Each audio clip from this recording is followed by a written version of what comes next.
Day, which started primarily as a way of bringing attention to environmental issues and to put pressure on Congress to get the Clean Air and Clean Water Acts passed.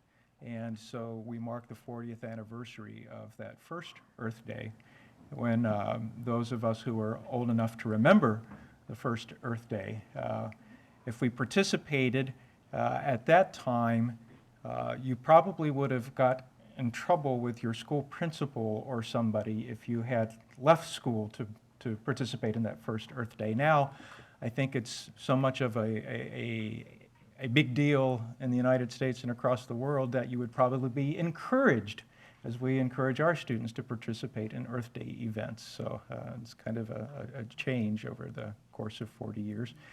I imagine some of the younger members of the audience have a hard time at this point thinking about what 40 years might look like, but it'll come sooner than you think. But I'm happy tonight to welcome a guest speaker, Dr. Don Winkelman. Dr. Winkelman comes to us as a Woodrow Wilson Visiting Fellow. The Wilson Fellows are a group of scholars, practitioners, artists, who make themselves available through a group called the Council on Independent Colleges to share their expertise and their talents with small colleges like ours across the country. And we're very happy that Dr. Winkelman is with us. Let me give you a little bit of his background. Dr. Winkelman has a PhD in economics from the University of Minnesota, and his first academic post was at Iowa State University, where he taught economics. And about 19, do you want me to say the dates, Don? Do you? In 1972, he went to Mexico to head the economics program at the International Maize and Wheat Improvement Center in Mexico City. He was supposed to be there for 8 months. Is that right, Don? 18 months. He was supposed to be there for 18 months. He ended up being there 30 years. First as in the economics program, and by the time he left 30 years later, he was the director of the center. The center focuses, and it still exists, the center focuses on developing improved technologies for maize and wheat farmers in developing countries. He headed the center until 1995, when he became chairman of the Technical Advisory Committee of the Consultative Group on International Agricultural Research, which is, if I understand correctly, a kind of umbrella organization that provides support to these national and regional agricultural research centers. I should also note, these are not-for-profit research centers. So the idea is to develop these technologies with the expertise of the scientists and researchers that are there, and to share that knowledge. As much as we talk about, and I think Dr. Winkelman will mention this, as we talk about open source technology in the internet world, open source technology also exists in agricultural science. And so these are experts who share and collaborate on developing new technologies for improving food production, particularly in the poorest countries. And that's his expertise. So he stayed with the Consultative Group on International Agricultural Research, and I think pretty much retired after that. Is that correct? Did some consulting work. He also holds honorary doctorates from Punjab Agricultural University in India and the Colegio de I should be able to say this because I speak Spanish, el Colegio de Postgraduados in Mexico. He also received the Condecoración de Águila Azteca. If you know the Mexican flag, the Águila Azteca is the eagle sitting on the nopal in the Mexican flag. The Águila Azteca is Mexico's highest award for non-Mexican citizens. He's active, currently lives in Santa Fe, where he's active in Santa Fe Civil Society, particularly its own Council on International Relations and its International Folk Art Market. So thank you for your attendance, and I turn the time over now to Dr. Winkle.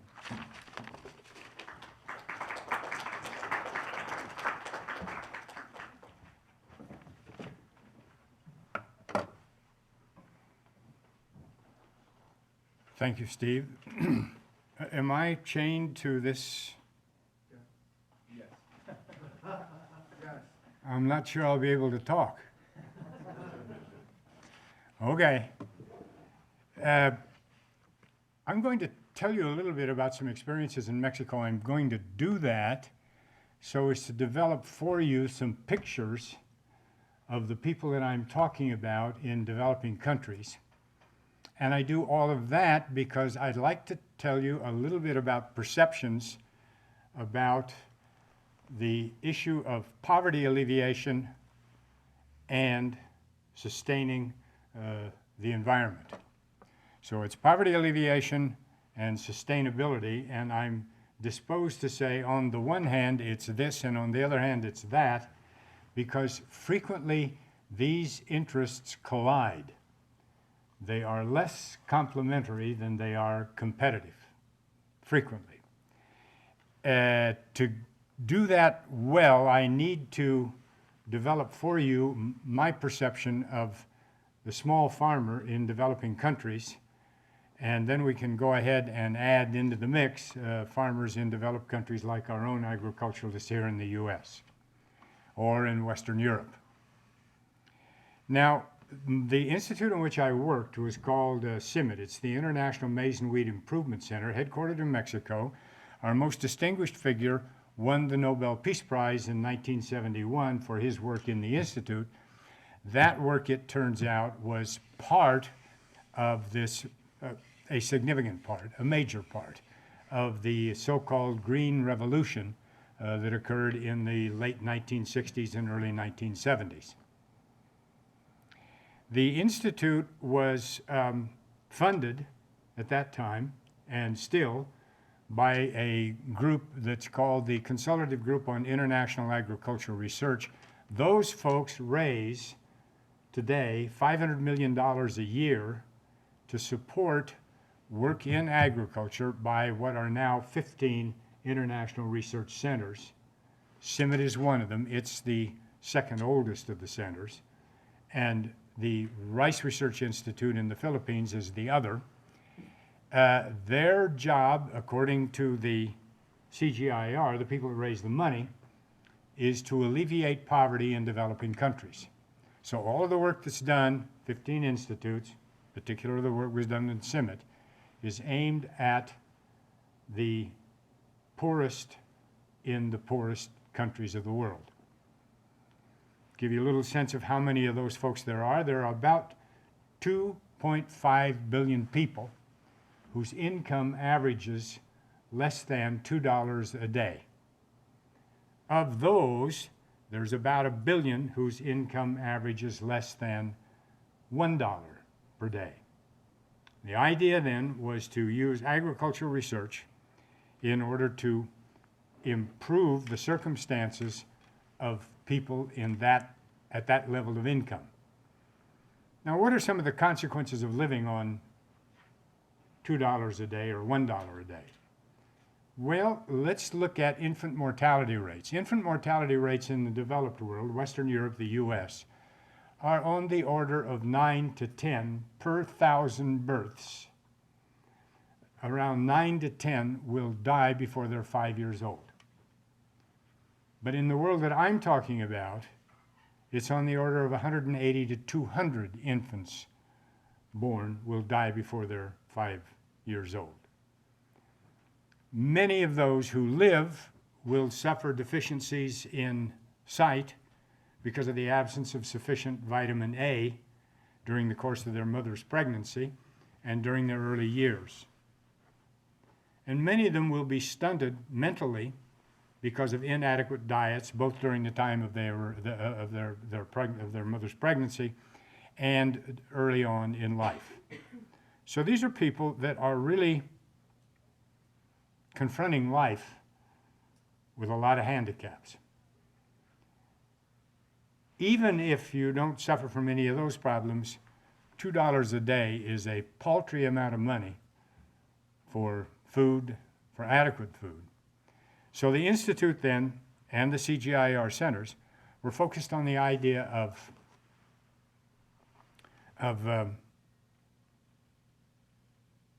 stimulating agriculture to the extent that food was more readily available to these people.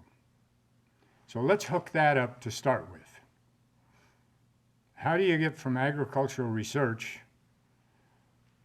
to alleviating poverty in developing countries? The idea was to make their agriculture so efficient that by adopting the improved technologies, the farmers would produce more, and the consequence of that would be lower food prices for consumers. And the idea was the increase in productivity had to more than compensate for the decline in prices, else the farmers would quit using the technology.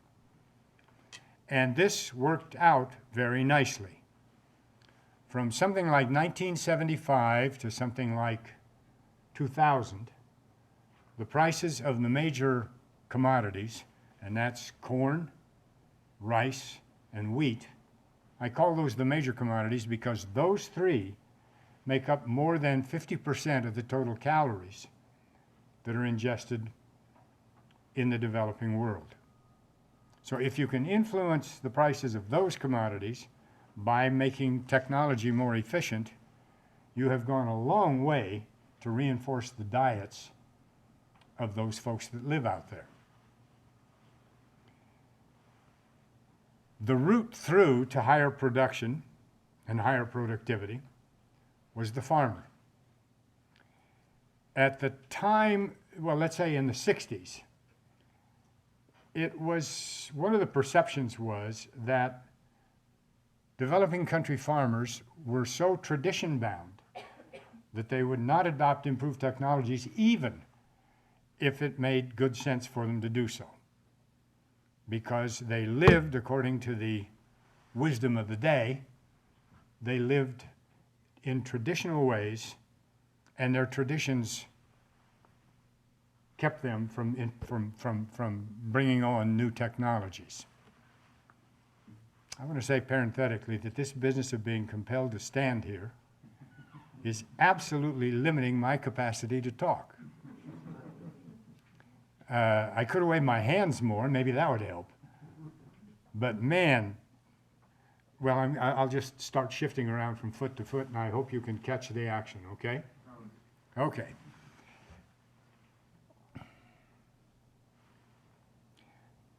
What was discovered through the course of the years, and my institute was played a significant role in making these discoveries, was that, wait a minute, these folks are not so tradition bound that they won't adopt improved technologies. Indeed, what we saw and what we surmised from what we saw was that these guys are purposive, and they're females and males, because females and males are both occupied in farming. They were goal-oriented. They knew their environments pretty well, and they were reasonably good at making decisions. So these guys are with it. Show them something that works, they'll take it up if they can afford it. They are desperately poor. $1 a day, $2 a day. They tend to spend 50 to 70% of their budget on food. They are effective decision makers on the one hand. They are also terribly risk averse. If you're living with those circumstances, it's awfully hard to take an even bet. It's awfully hard to take a bet that is weighted in your favor. And they have a very strong time preference. Today is, what are the three most important? Today, today, and today. That's important. What goes on out there in the future, they discount that very heavily. A little story that I've been telling is about a lady in the Dominican Republic. This was early on in my work with Simmet, who was farming on a hilltop, whose daughter was there with her while she was hoeing her corn.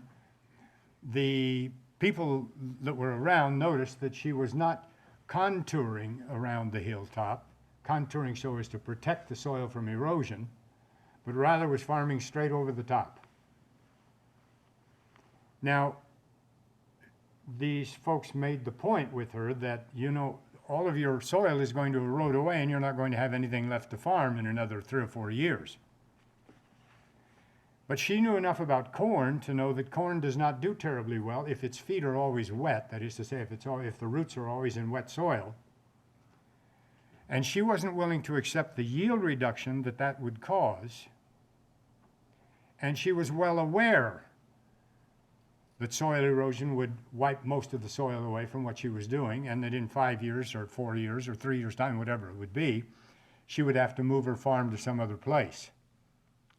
But that was a trade-off that she was willing to accept because she needed the output so that she expressed it this way: we need the corn now so that my daughter and I can survive. And this then is this is just one manifestation of the urgency of time preference, of the urgency of now. So that's the farmer that we're dealing with. That's the guy that we're talking about. Effective decision maker, knows his environment, is purposive in his behavior, is risk averse, and is also has a strong time preference. During the course of those years, when those new technologies, in particular those new varieties of corn and wheat and rice, were sweeping across Asia, Latin America, today something like 80% of the wheat is produced globally is related to the work that was done in Simit in the 1960s, 1970s, and 1980s. Now that's a monumental amount of stuff to come out of one research institute. One research institute working in close collaboration with researchers in all parts of the world. That was also part of the deal.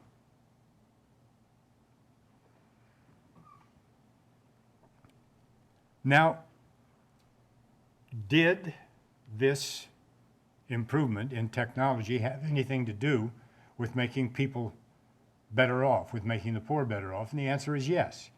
Through the course of years, from something like 1975 to 2000, the price of corn, wheat, and rice fell consistently over all of those years. That's quite all right. The consequence of that decline in price were that the poor could more easily afford their ration of corn, wheat, or rice. Mind again, we've got farmers here, but we've also got consumers. All of the consumers benefited from this, and those who were farming and consuming were the major beneficiaries. In the developing world, something on the order of 80% of the population is in rural areas, and something on the order of 60 to 70% of them rely directly on agriculture. Hence, it made good sense for the group that was funding all of this to say, we'll fund this, you help those guys, you do that through agricultural research, and here's the line of logic that leads us to believe that this is going to make a difference for these people in rural areas, especially the farmers in rural areas. Now, it was because of this logic, because of its consequences, that our colleague at Simit in 1971, Norman Borlaug, won the Nobel Peace Prize. The work goes on, but it's changed its character some, and that's what I'd like to spend the time now emphasizing this evening. Early on, the idea was productivity. Make these plants more productive. What does that mean to make the plants more productive? It means that you are that the plant is more efficient at converting sunlight, moisture, and plant nutrients to grain than the earlier plants that farmers were using. Just more efficient in that sense. So through the years, this went on. Prices fell. The CGIAR, with its budgets, continued to support and underwrite productivity-enhancing work But with the prices continually falling, they said, you know, maybe we can free up some resources to put these resources in other arenas. In particular, perhaps we can free up resources and invest more in issues of sustainability, in natural resource management aimed at sustaining the environment. And that happened during the course of especially in the course of the 1990s. But we're now in still a different world because prices of agricultural commodities have increased since 2000. And they've gone up dramatically in some cases. In particular, in the price run up to 2000 and in the middle of 2008, when the price of rice was 5 times as high as it was in 2000, and the price of wheat and corn were 4 times as high as in 2000. Now, some part of that increase in prices was a consequence of the decline in the value of the dollar. But even now, if you look at what's going on, and you don't use the dollar as your numeraire, if you use the euro, which has moved up while the dollar has moved down, it is still 50%, the prices of those commodities, still 50% over what they were in 2000. And what does the future look like? Ever higher prices. And we'll get to that in a couple of minutes. But for right now, just bear in mind that the system, the CGIAR system, began investing more in managing natural resource management issues and questions. The system itself is highly reviewed. I spent 5 years, the last 5 years of my work with those folks, from 1995 to 2000. I was the chairman of the Technical Advisory Committee. That committee had 2 jobs. One was to assess the quality and relevance of the science in each of the centers every 5 years, no less than every 5 years, and to make recommendations to the group about where they should put their money.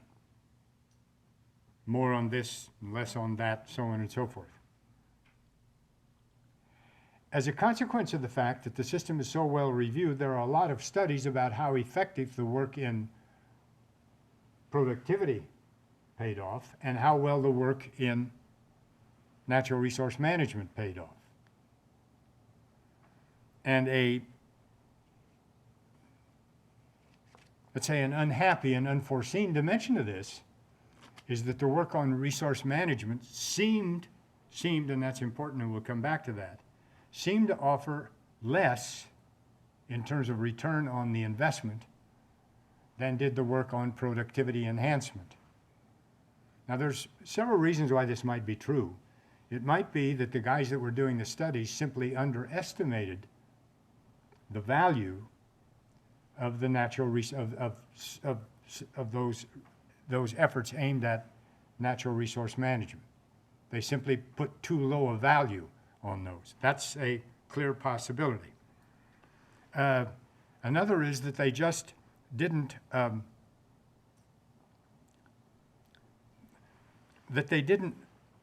they weren't aware of or did not include within their models and within their work the fact that natural resource management findings tend to be more location specific than does, for example, plant breeding. So there are reasons why these studies may have turned up too little, or alternatively, asked too much of the work in natural resource management. There are some big success stories, but not many. And the point that I will ultimately make, a couple of minutes, is that how do we reassess, how do we reorganize, how do we, I was about to say reload, but that's probably a phrase I don't want to use. How do we reorient ourselves so that we can find more effective ways to look for those difficult to find win-win situations. The Institute in Mexico, there's always staff stationed outside of Mexico. There were staff stationed in 14 countries when I was the Director General. By the way, you'll be interested to know that there were 35 different nationalities on the staff in 1995. About 120, 125 PhDs scattered all across the biological fields, and then with about 15 people that worked in the social sciences, economics, anthropology, and sociology. It turns out our anthropologist had a master's degree in human nutrition from Columbia University, did his PhD thesis on human nutrition in the Ghana area, and he was very good at sussing out the extent to which various kinds of changes, let's call it biofortification, what kinds of differences those would make in human health in poor areas. One thing that began to become evident was that in northern India, which is one of the first places to adopt the new wheat varieties, and in southern Pakistan, which was also among the first to adopt the new wheat varieties, what seemed to be happening is that farmers were year after year using more inputs, more water, more fertilizer, more pesticides, but they weren't getting any higher yields. So the question is, what's going on here? And this is research that started in about 1900. Excuse me, 1990. That 1900 date will not be on the exam.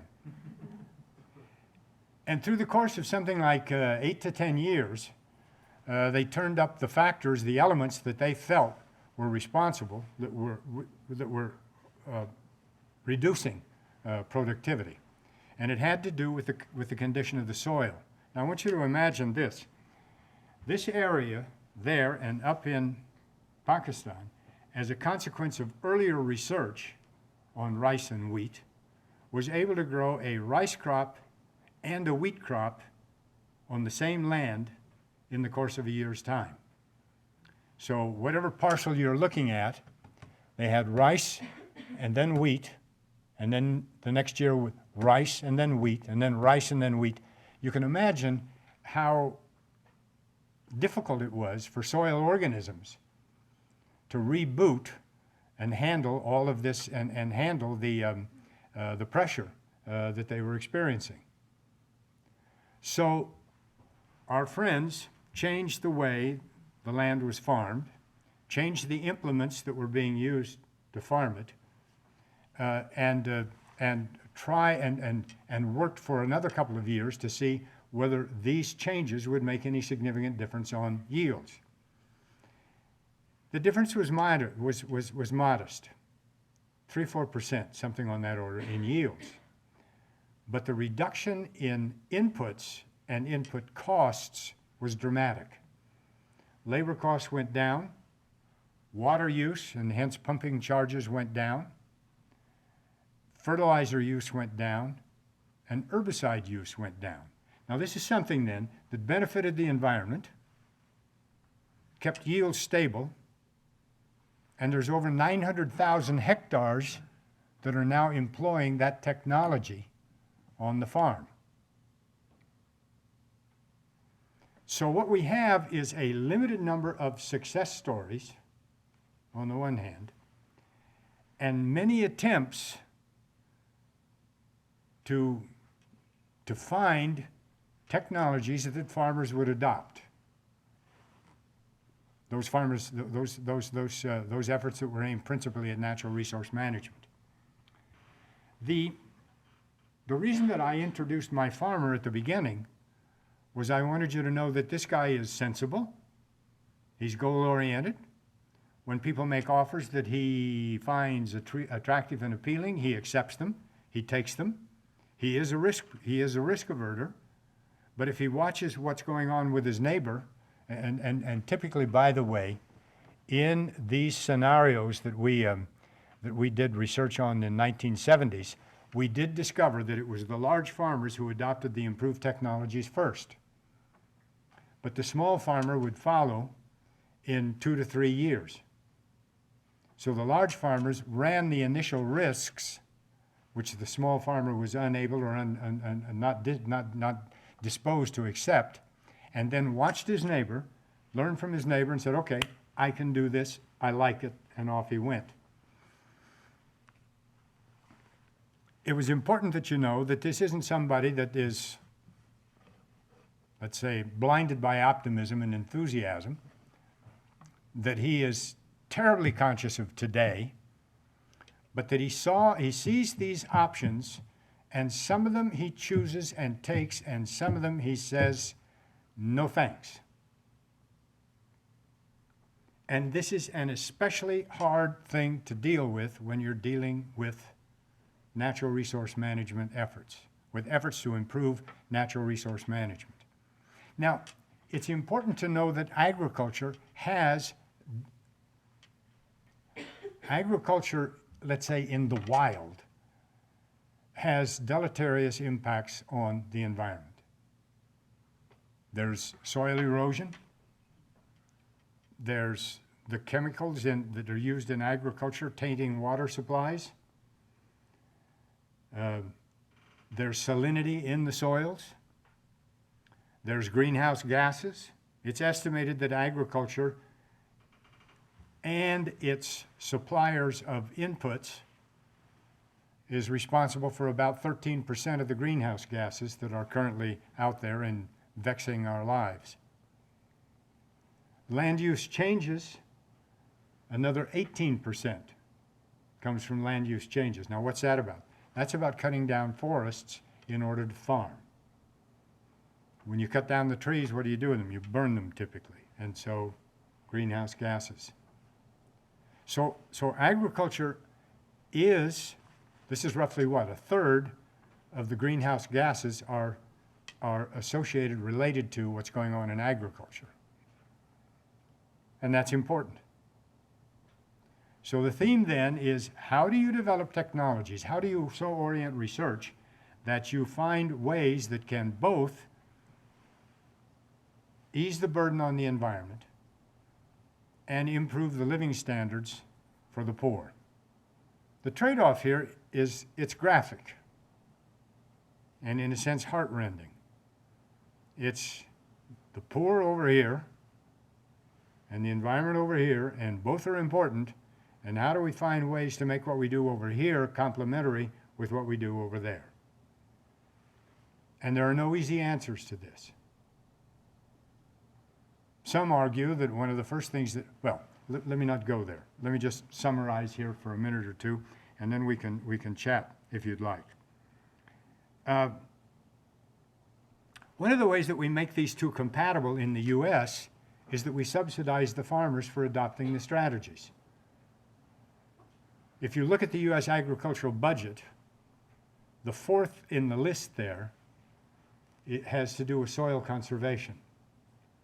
And this is the kind of thing that pays farmers for not, for putting their wetlands, for isolating their wetlands and not making an effort to dry them out, for taking lands that are subject to erosion and simply planting them to grass and leaving them alone. We're able to do that because we have a very rich society. But you can't do that in Ghana or in Tanzania. You can't do it in Bolivia because the government simply can't afford to do that sort of thing. Now, right there, by the way, is a value judgment. They can't afford to do that sort of thing. What I'm saying implicitly is that the payback from that is not as good as the payback in trying to help the poor out of the straits, dire straits that they are. Are there ways to do this? Yes, some things will work.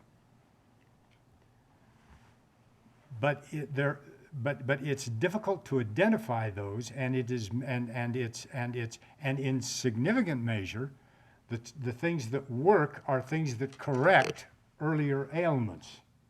For example, you can develop wheats that tend to grow better than current wheats do. You can develop wheats that are tolerant of saline soils. Okay, that works. This area has saline soils. It's not producing wheat effectively. We can put this wheat that is specially designed for that circumstance into play. You can design corns that are more drought tolerant. They not only do better when it rains, they do a whole lot better when it's dry. And work in that arena is going on, and there are some successful outcomes which are currently being adopted. Africa for the corn, and the Pakistan-India area for the wheat in saline soils. But these are difficult problems. These are, to work this out is going to require an immense amount of imagination, an immense amount of effort, and a significant amount of financing. And that's the message that I wanted to leave you with this evening. Possible, difficult.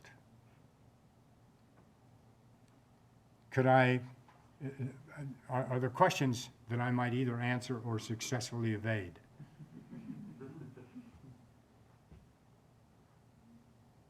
No questions? Yes.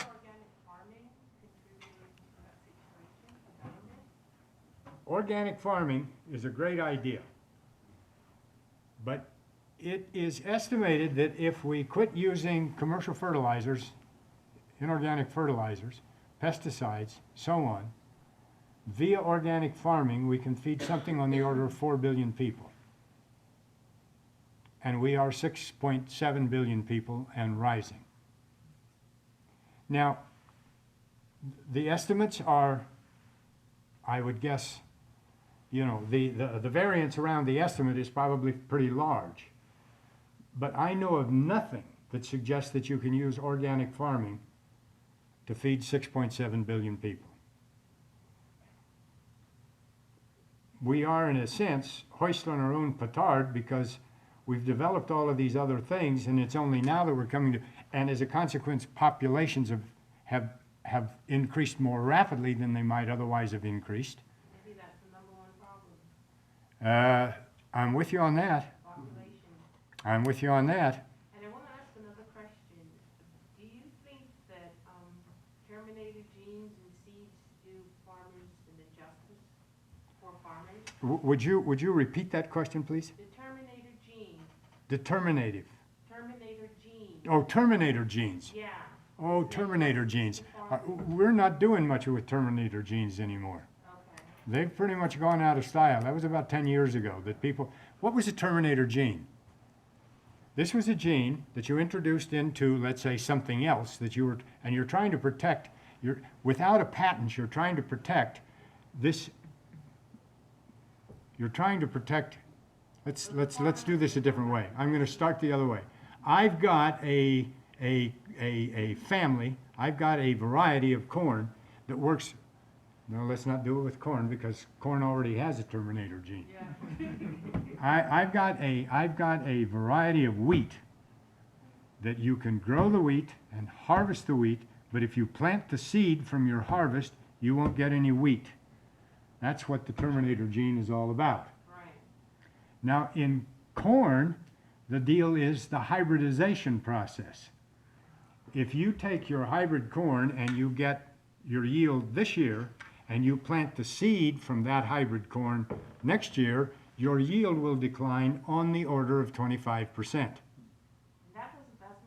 That is not a terminator gene. That is a consequence of the hybridization process gave you the jump up to there. But now when you replant it, a very large proportion of these seeds that you have no longer have no longer captured the hybrid vigor. So the yield goes down. Now, one of the things that you do find is that Monsanto and those folks are very concerned about maintaining their interest in the transgenic maize that they've developed. Transgenic maize is, and what does that maize do? that maize makes the plant almost impervious to a particular kind of insect, which is especially damaging to the corn crop. What's he called? He's called the European corn borer. And if you put these genes from a Bacillus thuringiensis is roughly the pronunciation. If you take one gene from that and bang it into the maize crop in the right place, the maize crop is itself resistant to the European corn borer. Am I saying this well enough that you can understand the process here? So the corn borer goes over to chew on the maize, and he says, "Oh my God, this is awful," and drops off either dead or goes somewhere else for his lunch. Now what does this do for you? This means then that you don't have to use herbicides in order to protect your maize crop. So the gain that comes out of that is less herbicide use. It also means you have to buy Monsanto seed. Right. You have to buy seed that has that, They have the in there. patent on it. Yeah. And the farmer cannot harvest those seeds and reuse them year after year. They have to go back to Monsanto. That's right. To buy seeds They have to go back to So Monsanto. on one hand, you're helping the farmer, but on the other hand, you're still creating a problem for him because it's an economic problem at the end of the day. But then the farmer has access to all sorts of other seeds that don't have that characteristic. It isn't as if that's the only kind of seed that he can plant. He But can it plant has the an seed that advantage that I beg your would- pardon? But it has an advantage that would make him want that. Absolutely. Absolutely. So it's on the one hand, however, on the other hand. Catch-22. Now, one of the things that you can say about our farmers is that they are every bit as creative and imaginative as the farmers that I described in the developing world. And they do their sums every year, and they make that decision to the extent that that stuff has expanded, its use has expanded. It covers ever more area in the U.S. now. To the extent that it does that, that is testimony from the farmer that this works better for me than not using it. Therefore, I'm willing to do it. Now, why does Monsanto insist that you not plant seeds from your own production? Because they spent millions of dollars, hundreds of millions of dollars to develop this thing, and they want a return on their money. I think a bigger question about that process, transgenic plants, is what are its implications for human health? And there are really three kinds of concerns in the use of transgenic seeds in maize and in wheat and in rice and so on and so forth. And the three are these. Allergens. To what extent do these introduce allergens that were not there before and that are likely to affect somebody badly? That's one. Now, we know an awful lot about allergies. And the protocols for discovering whether or not there is something like that in the seed from this particular plant or that particular plant is well established, easily used. And none of those seed corn companies want a lawsuit that rests on something in their plants that the public was not advised about. I think that most people feel that that is a low probability event. Next one is the idea of the gene escaping from the commercial plant and going into the wild plants, into weeds and so on, and making monster weeds, let's say. Now that process again is well understood, and whole new research protocols have come out that reduce the probability of that happening to a very, very low level. But the one thing that we have no answers for is what happens to humans that consume these products over an extended period of time. And they're simply, we have not enough, we don't have the experience to make a judgment on that particular piece. But I will say that 3 national and international academies of science have told us that they have no reason to believe, based on the evidence that they have at hand, that that's going to be a problem. You and I are probably eating a whole bunch of transgenic, we're now part of the experiment, guys. Yeah. We're eating a whole bunch of stuff that has, that comes from transgenic maize. I use the term, by the way, transgenic rather than genetically modified organisms, because I am fully conscious of the fact that I am a genetically modified organism. I am not a clone of either my mother or my father. I have been genetically modified. And happy day, I enjoy living in whatever it is that they've given me. But it is clear that transgenic plants, let me not be so forceful about this. My bet is that we're going to see an ever-widening use of transgenic plants. And one of the reasons is that we're going to see an increasing demand for foodstuffs. And that increasing demand is magnified by rising incomes in China, India, Brazil, Indonesia, and other parts of the developing world. Let me give you some numbers. If you combine the increase in population, about 1% per year, 1.1% per year, with the increase in the demand for cereals because of the increase in income leading to an increase in the demand for animal products, it turns out that the forecasts are something like 2.7% per year increase in the utilization of these crops at current prices,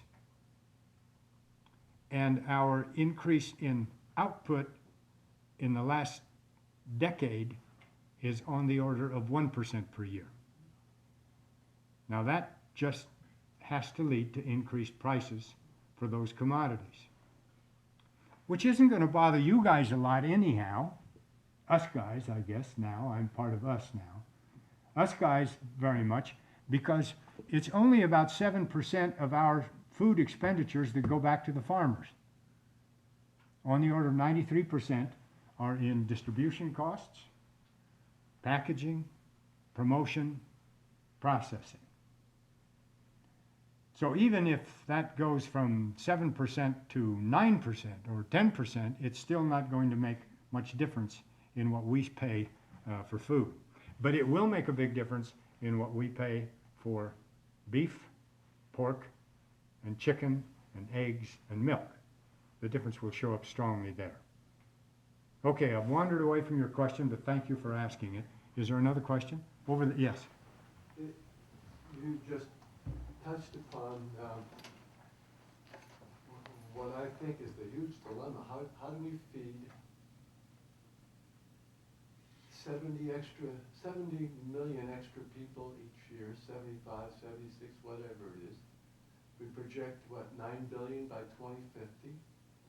And as people move up the food chain, as you just implied, eat more, want to be like Mike, right? They want to live my lifestyle. In most all the arable land right now, the reasonable arable land is being farmed. Yeah. Genetic engineering is not bringing us huge increases in yields or efficiencies at this point that if I understand things correctly. And not to mention climate change and that affects us. Does it look as gloomy to you as what I've been reading? Well, it does look gloomy to me. It looks especially gloomy for sub-Saharan Africa, where the opportunities for expansion in agriculture are limited, where the populations are already desperately poor, where research systems are not very responsive. That's a mild way to say it. It doesn't look, one cannot be optimistic about those circumstances. South and Southeast Asia, same situation. Desperately poor people.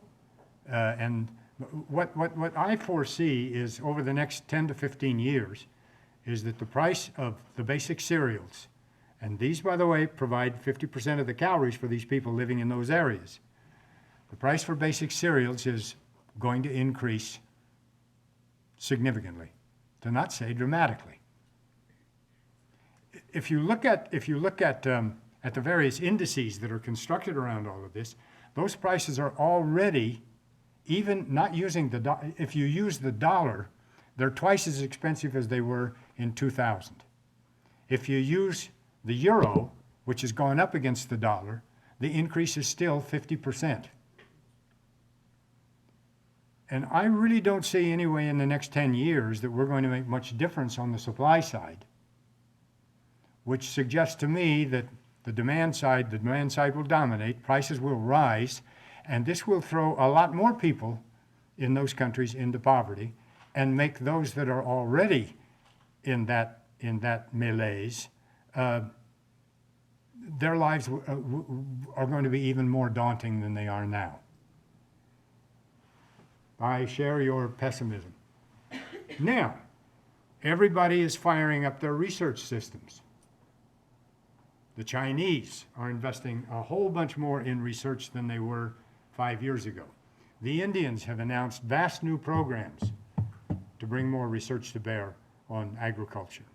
The World Bank is putting far more money into research on agriculture. So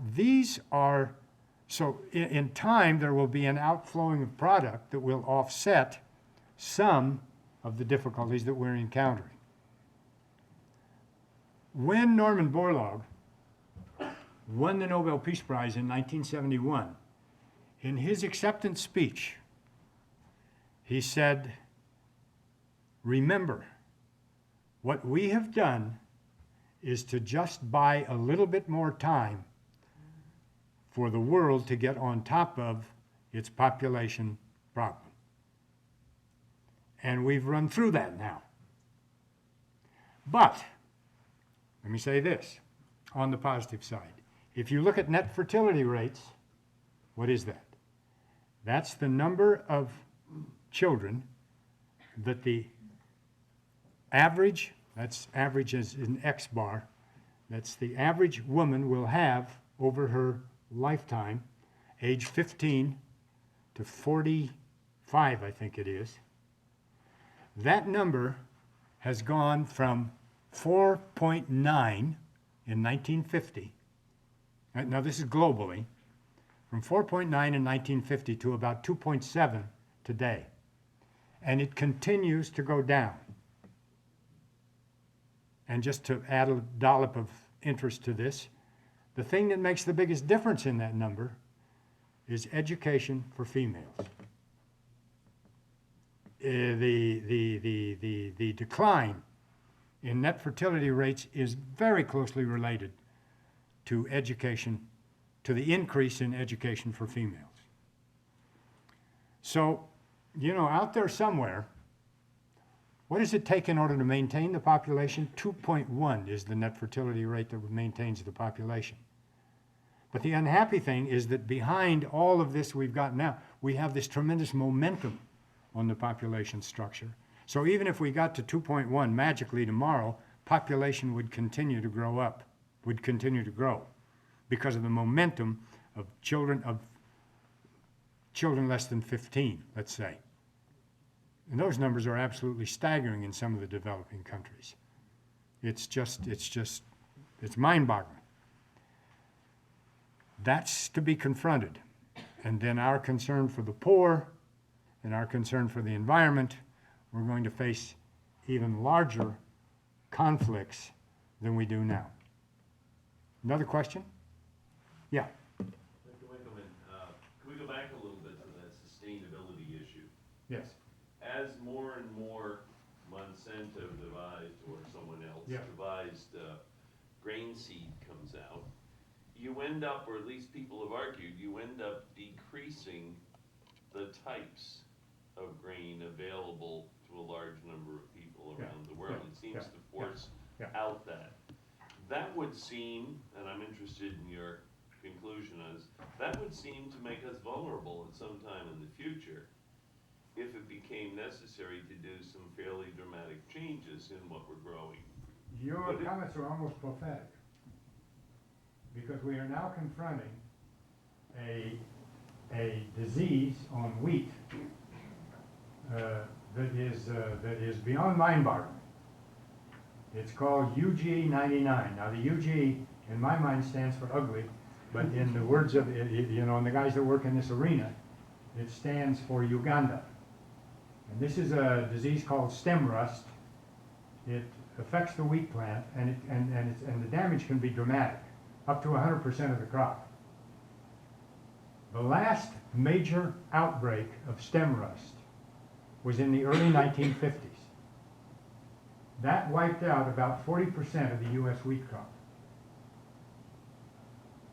There has not been another outbreak, there has not even been evidence of wheat rust for 50 years.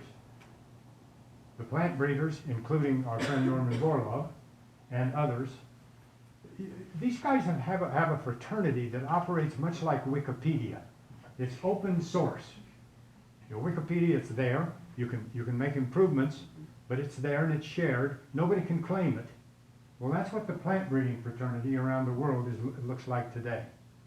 You've got an agency like CIMMYT that sits at the heart of work on maize and wheat around the world, around the developing world, and materials come in from out there, they get tested here, they get sent out there for further testing, and this goes on and on and on, people making improvements all the way along the line, and over time, chukka, chukka, chukka, everything looks a little bit different and a little bit better.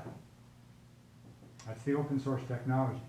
Now, in 1999, people first noticed that there was stem rust on wheat plants in Uganda.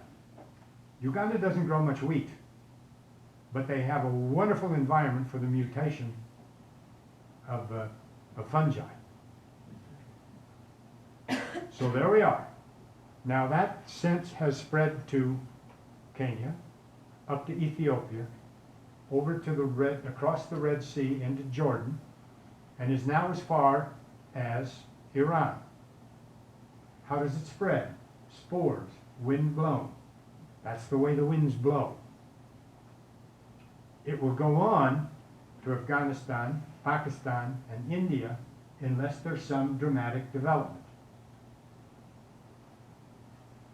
Right now, the wheat fraternity has wheat plants that offer pretty good resistance to UG99 in the form of a whole series of genes tied together in the wheat plant that gives you some optimism about the future. The process that it leaves is the rust gets to the plant, but way late in the plant's life, so that most of the yield is fixed by the time the disease is made evident, by the time the disease is manifest. Okay. But the farmer looks at this and says, that's not as good as the wheat I'm growing. And you tell the farmer, oh, wait a minute, there's trouble coming over the hill. You got to get out of this into that. The farmer says, I'll wait until it comes. And meanwhile then, you have all of this area where plants are susceptible to this disease and offer, you know, a transit zone for it. And this stuff is spreading and spreading rapidly. You can look this up on the web too. Just dial UG99 and you'll find lots and lots and lots of stories about it and about the kind of work that's going on for it with it. But let's get back to your observation on plants. I can't remember this exactly, but I've got the general sense of this. There's something on the order of 300 species of plants. There's something on the order of 30,000 of those that have been tried by humans for food. There's something like 100 of those that make up the current array from which we derive foodstuffs. And there's something like 3 of them that account for 50% of our total consumption, of our consumption of calories. So yes, there are opportunities there to do other things, And we can hope that people are working on them, and I would guess that they are. It's just that our minds and ideas are kind of fixed on wheat, rice, corn, but we may get to manioc, cassava, you know, the bread and butter plants of other nations someday in the near future. Even those have had their brush with death on a widespread basis. Cassava, that's another story. We'll get to that one next Earth Day, okay? Any other questions? You've been very patient with me. I wish I had been out here all this time. I listened to stuff. I'm far more articulate if I can move my feet, you see. But in any case, thank you very much for your attention and for coming. I appreciate it. I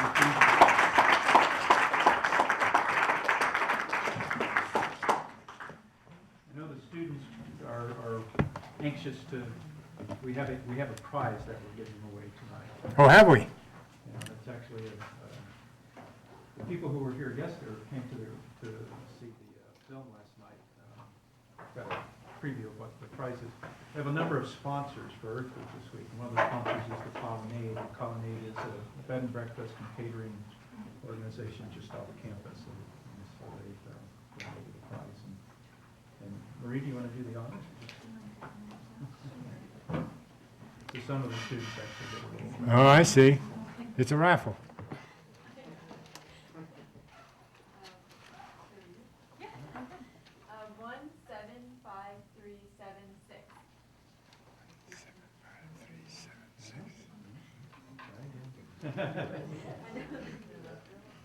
So she got it, we have to declare it in the vote.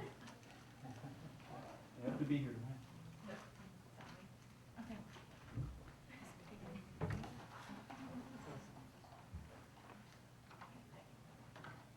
175393.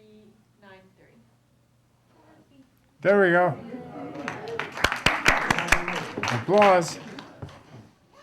Since you already here, let's take a picture. Come and visit you. There you go.